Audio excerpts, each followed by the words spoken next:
Una buona serata telespettatrici e telespettatori di TV7, bentrovati ad un nuovo appuntamento con il Sindaco Risponde. Come tutti i martedì sera, questa sera ospite nei nostri studi il vice sindaco di Padova Andrea Michalizzi. Buonasera vice sindaco. Buonasera a tutti. E avremo moltissime tematiche da affrontare questa sera, alcune anche di strettissima attualità, perché insomma gli ultimi giorni, gli ultimi fatti successi a Padova e non solo, ovviamente ci hanno dato e ci daranno diversi spunti insomma da qui ai prossimi giorni. In questa prima parte, vice sindaco, vorrei fare con lei un po' il punto sul maltempo che si è abbattuto nei giorni scorsi. Diverse zone del paese, abbiamo visto purtroppo anche i disastri causati in Toscana, dove veramente la situazione è molto complicata. È stata forte l'ondata di maltempo che si è abbattuta anche in Veneto e insomma c'è stato un bel contingente insomma, di personale impegnato anche a Padova. Allora, cominciamo da qui, vice sindaco, le chiedo attualmente insomma com'è la situazione.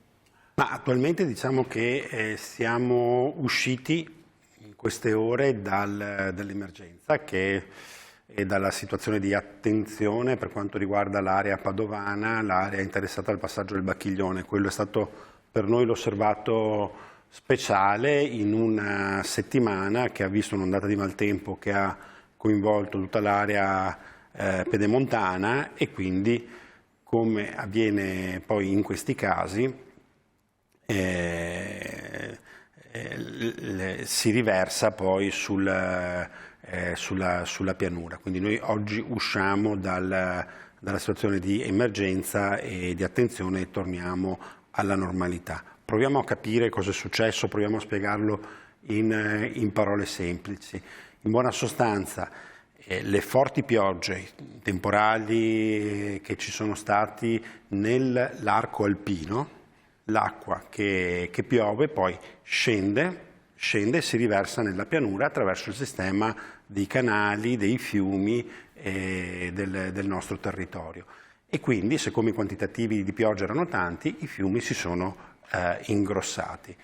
Quindi l'allerta è stata intanto capire in che zone poi quest'acqua si riversava. La situazione più difficile è stata nelle zone attraversate dall'Adige, infatti abbiamo visto lì le immagini più difficili. Il Bacchiglione invece ha avuto un interessamento con delle ondate di piena, ne abbiamo gestite 3 in questa settimana, tutte più o meno della stessa entità, anche se una, quella di mezzo, ha fatto più clamore, diciamo, mediatico, ma in realtà sono state 2 giorni prima e 2 giorni dopo. Quella a ridosso del fine settimana sostanzialmente. Esatto, sono state altre 2 piene analoghe e quindi noi abbiamo osservato un innalzamento del livello del Bacchiglione di circa 3 metri e poi un successivo riabbassamento. Questa onda si è ripetuta per 3 volte, l'ultima volta è stata domenica pomeriggio in serata.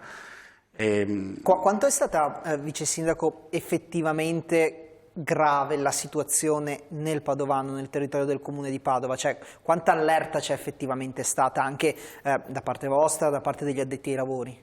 Ma dal punto di vista dei livelli del fiume, i modelli ci hanno da subito rassicurato che la situazione non era una situazione di grande difficoltà. Padova è una città ben difesa, io lo dico sempre.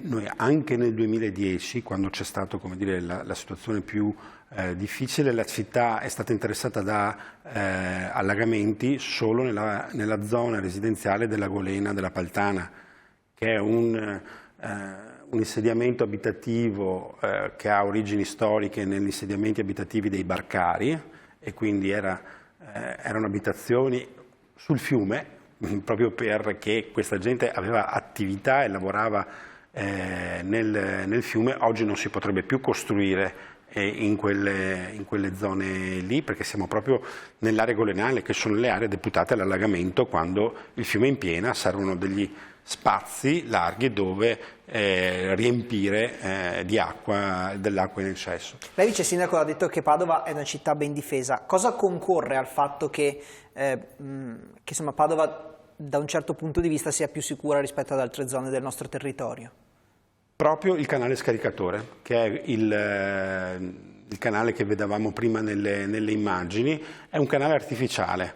Noi oggi lo frequentiamo pensando che sia un fiume, non è un fiume naturale, ma è perché il percorso del Bacchiglione entrava in città, all'altezza del Bassanello seguiva via Goito, tanto per dare un riferimento più familiare E oggi in via Goito invece c'è il primo sbarramento, la prima linea difensiva padovana contro le piene dei fiumi, cioè su quel ponte, il ponte dei Cavai, c'è una porta che si chiude e quindi l'acqua del Bacchiglione non entra più in città, ma gira curva per il canale Scaricatore, che è un canale artificiale costruito circa 150 anni fa dai padovani, che è molto largo, molto capiente e quindi in grado di contenere le acque di piena. Il Bacchiglione poi, lo Scaricatore poi arriva alle chiuse di Volta Barozzo, si notano insomma in quell'area perché è un'area molto, molto larga, perché in quel punto il Bacchiglione o prosegue per Ponte San Nicolò e lì prende il nome di Roncaiette inferiore, oppure gira per Camin San Gregorio, proprio con il canale San Gregorio. La deviazione sul canale San Gregorio è una deviazione che porta l'acqua di piena del Bacchiglione in Brenta, attraverso un giro che è San Gregorio, il canale Piovego e poi arriva in Brenta. Quindi quando noi siamo in emergenza o in livello di attenzione, comunque in atteggiamento difensivo come la settimana scorsa, chiudiamo la porta al Bassanello e proteggiamo la città. Le acque di piena, le acque in eccesso attraverso il canale Scaricatore vanno o nel percorso poi del Bacchiglione oppure un po' vengono buttate in Brenta, si dice, attraverso questa deviazione del canale San Gregorio e il canale Piovego, che anch'essi sono canali artificiali. Questa decisione, Vice Sindaco, scusi se la interrompo, questa decisione, questa chiusura a chi spetta? Al Genio Civile. Il Genio Civile è l'autorità regionale che ha la competenza sui livelli dei fiumi. Quindi noi in quelle giornate, in quelle ore, ci sentivamo ripetutamente per monitorare la situazione. La mia preoccupazione non era tanto quindi sui livelli, ma sulle condizioni degli argini, perché questo è un periodo dove abbiamo un rapporto particolare con l'acqua, cioè noi passiamo dalla siccità dell'estate ai periodi forti piogge, dopodiché a novembre è sempre stato, come dire, un mese storicamente insomma piovoso, anzi meno male che piove certo. Così, perché insomma ce n'è di bisogno. Però ecco, la siccità, gli argini in secca e poi i periodi di forte umido, insomma di inzuppamento di questi terreni, porta a delle sollecitazioni che noi dobbiamo guardare. Quindi noi abbiamo fatto un'attività molto scrupolosa in questi giorni, che sta proseguendo, con la Protezione Civile, che ha pattugliato gli argini per monitorare eventuali smottamenti, cedimenti, situazioni insomma che possono poi presagire un rischio, perché poi quando il fiume si alza, comunque oltre a inzuppare il terreno, dà anche comunque una forte pressione a queste infrastrutture. E la situazione degli argini, Vice Sindaco, com'era? Come l'avete insomma trovata? No, è una situazione buona dal punto di vista statico, c'è sempre da tener conto della vegetazione, anche se poi è un'attività che va comunicata bene, perché giustamente poi il cittadino vuole che questi ambienti che frequenta solitamente anche per svago sono belli anche con una presenza di natura. Però gli argini, perché funzionino bene, perché siano mantenuti bene, nella parte dell'alveo non devono avere alberature, quindi noi cerchiamo di gestirle sull'unghia, sulla parte sopra. E quindi quando spesso si fanno manutenzioni sugli argini, le fa il Genio Civile, non il Comune di Padova, spesso c'è anche un po' di contrarietà proprio perché liberando le superfici degli argini poi si tolgono alberi e vegetazione che cresce spontaneamente. C'è sempre un po' questo rapporto da gestire tenere in buono stato un'infrastruttura che è un luogo di natura, ma è anzitutto un'infrastruttura di difesa idraulica. E infatti poi quando ci sono queste situazioni noi notiamo tronchi, alberi che si incagliano sui manufatti e le paratie, e questo è un problema quando poi c'è l'emergenza. Parlava prima del canale scaricatore, le chiedo, storicamente o comunque nel recente passato, è mai successo che anche il canale scaricatore sia andato in crisi dal punto di vista della piena? Nel 2010, che è stata, come dire, la situazione più difficile, siamo arrivati a livelli molto alti e quindi non ha trascimato, ecco, però insomma ci siamo andati. E se non ci fosse stato vicino. la situazione sarebbe stata, mi pare di capire, ben più tragica. Sarebbe successo quello che vediamo ogni tanto in alcune città dove i fiumi esondano, invece per questo dico Padova è una città ben difesa, poi non esiste la difesa come dire al 100%, la sicurezza al 100%, perché di fronte a eventi più grossi ovviamente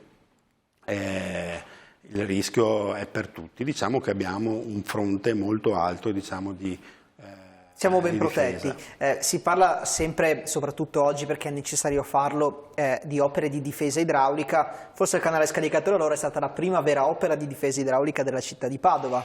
È corretto dire così, insomma, visto che si tratta di un canale artificiale? La prima no, perché poi, insomma, però Padova è se la guardiamo da Google Maps, vediamo un intreccio di canali, di fiumi. Era la piccola Venezia, no? Anticamente era chiamata la piccola Venezia. Si chiama proprio nodo idraulico perché ha proprio questo circuito di fiumi e di canali che la circondano. Sono tutte infrastrutture realizzate storicamente nel tempo per poter difendersi dalle acque, perché Padova ha sempre fatto i conti con le intemperanze, chiamiamole così, del Bacchiglione, che essendo alimentato dai torrenti di montagna, quando piove poi in zone di montagna, il Bacchiglione si alza.